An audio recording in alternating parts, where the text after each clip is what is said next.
Well, it finished Tottenham 2, Wolves 0, Brian, and I suppose a deserved victory in the end. Wolves were decent enough in the match, but Tottenham probably the team that edged the play and deserved their 2-0 win.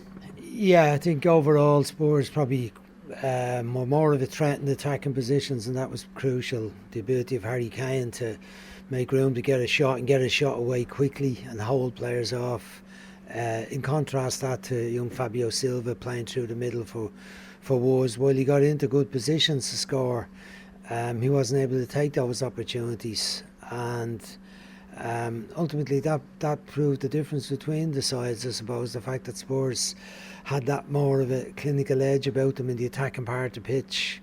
They were always a danger with Bale, Dele Alli, Kane and Son, whereas it was very intermittent with Wolves. There was little breakaway opportunities for Fabio Silva and Adama Traore, little bits of Gibbs White, but overall I felt Spurs deserved to win the match once they got the breakthrough goal. And that important period then, just before half time and after half time, they made some great opportunities, and then got the second goal with Højbjerg as well, which just moved a little bit beyond Wolves because they couldn't get the breakthrough. And you look at Wolves overall and say, what's the problem being? They're in 12th position, 2 7th place finishes.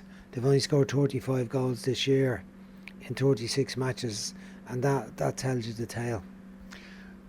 Just looking at Spurs, and I suppose the goal for them now really is to try and get into the Europa League, because realistically they can't get into the Champions League. The Europa League has become a better competition over the last few seasons. It does seem to be dominated now by English and Spanish clubs. So if you're not going to get into the Champions League, you need to try and get into that, because Conference League for the English Premier League teams isn't really where they want to be. It's a great competition, as you mentioned before our commentary, for Irish clubs, and say for countries like Belarus, Montenegro, these kind of countries. So to avoid the Conference League, I suppose their goal now and to get into the Europa League, would you agree with that? Yeah, I think so. I don't think they'd be delirious about being in the Europa League. As a club, their aim and their expenditure will put them in the category of club that would be expecting to be in the Champions League almost now. But the truth of it is they haven't been in the Champions League that often over the years. I suppose during the Pochettino times, a bit of glory time, and they had 2 or 3 seasons there in the Champions League. Back to Harry Redknapp's days, they had 1 or 2, but they're not regular competitors in the Champions League. So Europa League is probably their level where they're at, given their performances in League. Europa League this year, you said it's become a better competition. It's become a better competition because there's a place available that gets you into the Champions League for the winners the next league, and it's a fallback for those clubs who don't make it into positions in their own league, like the Spanish clubs, the Italian clubs and the English clubs. They've been treating it with a much more serious approach in recent years compared to how they used to treat it in the past, where they used to put out their young players and their second teams. Spurs were still able to put out mix and match teams this year up until they got knocked out by Dynamo Zagreb 3-0, which was a really poor result. But I think they would take it above being involved in the conference competition. We don't know what that's going to look like, the structure of it.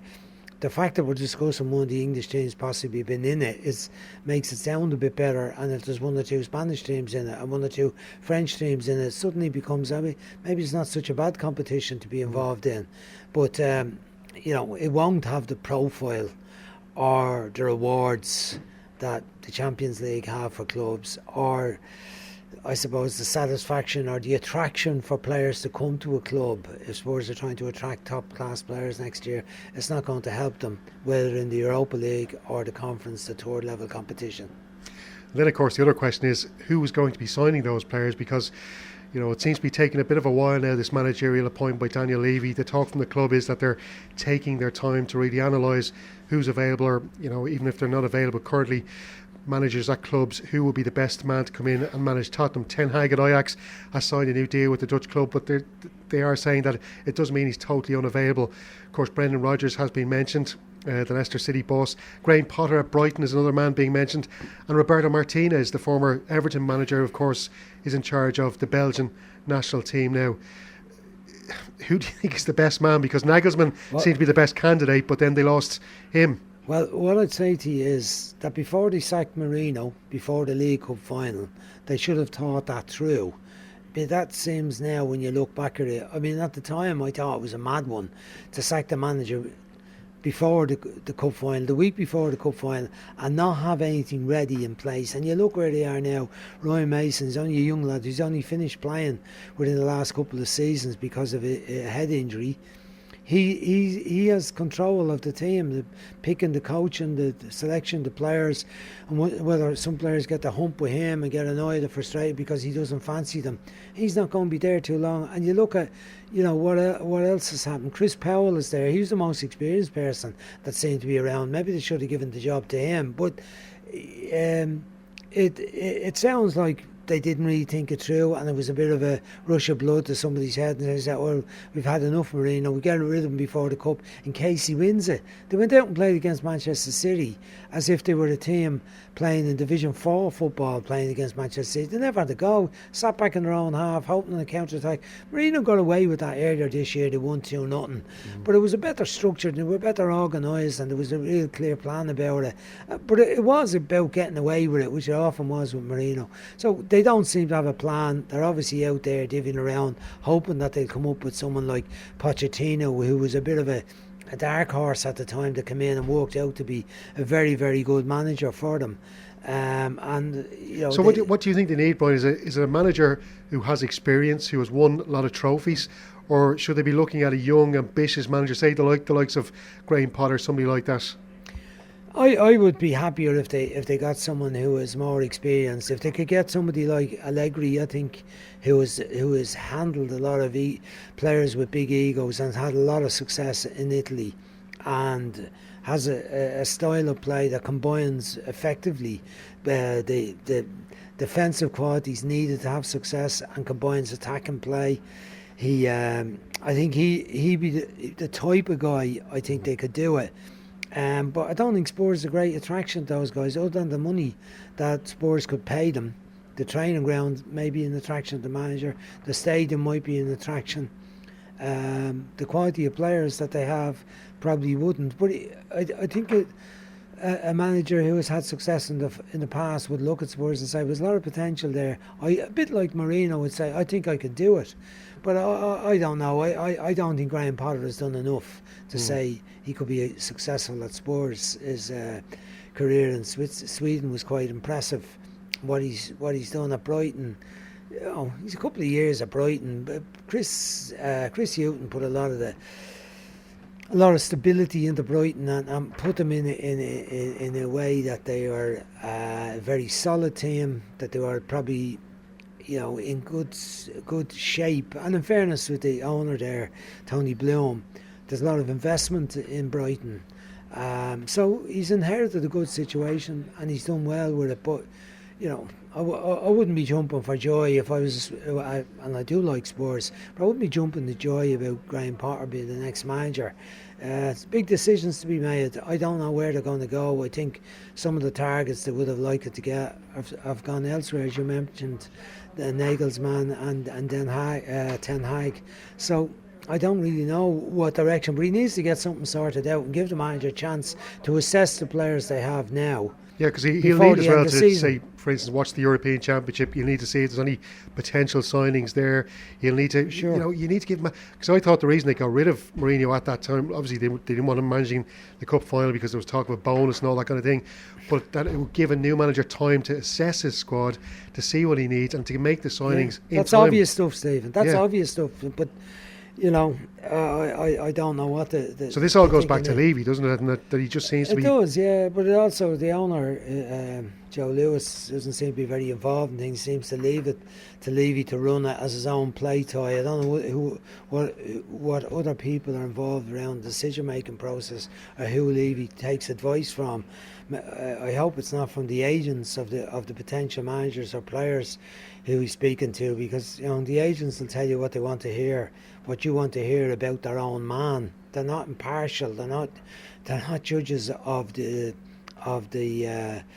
abilities, rational assessment of the abilities of the various people.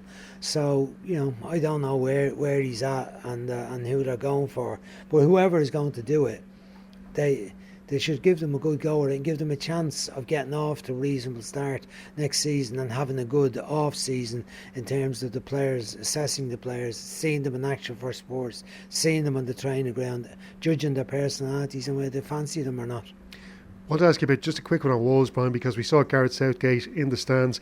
He actually has an unusual advantage over a lot of managers who are going to be taking part at the Euros this year, is that he's going to see most of his players playing in games in person. And a lot of managers going to the tournament this year don't have that luxury because they might have players, off playing in other countries. Yeah. But just on Conor Coady, because I think he's been one of the most impressive Premier League players of the last few seasons. Very consistent defender, centre half. And it's an area of the field, I think probably centre half and goalkeeper are probably their two weakest positions, England. Yeah. When you look at the defenders that he has on offer there, Conor Coady must be a leading candidate to start for England in those big games in that tournament. I wouldn't say he'd be a fairly definite starter. I think the starting pairing will be Stones and Harry Maguire. Okay. John Stones has had a very good season this season. If they go for three centre-backs, they'll probably bring Walker in from the right-back position to play as a third centre-half if he goes that road. But I think on his form this season, Stones has got himself Would you back be worried in. about Stones without Diaz, say for instance? Well, yeah, you'd always have a worry about that Stones is capable of a mistake or a blunder. But Harry Maguire has been a very good player for England and Manchester United. He's had a bit of a dip early this season when he had his problems and the issue with the court case in Greece and so on. But overall, he's been very, very steady this season. We saw how Manchester United missed him this week when he wasn't fit to play. So I don't know. I've seen Coady play for England. His pass and delivery, diagonal balls, playing out in centre back, plays better in the three. I think when Wolves played with three last year, wouldn't be the quickest fella when it goes behind him. We saw it today in how he's exposed on the goal with Harry Kane. Harry Kane beat him for pace and then beat him for a little bit of agility to move the ball away from him and stick it in the net. So he's coming to it very late into international football, but he will probably be in Gareth Southgate's squad, I would think, as one of the backup players. And you never know what's going to happen if someone gets an injury, and when the build-up matches gets an injury when the group starts, he could be in the team. He's obviously a very strong personality and a fellow that's earned the right to be considered as a decent international player, but it's another step getting into a team that would be expected to win the tournament by their own supporters.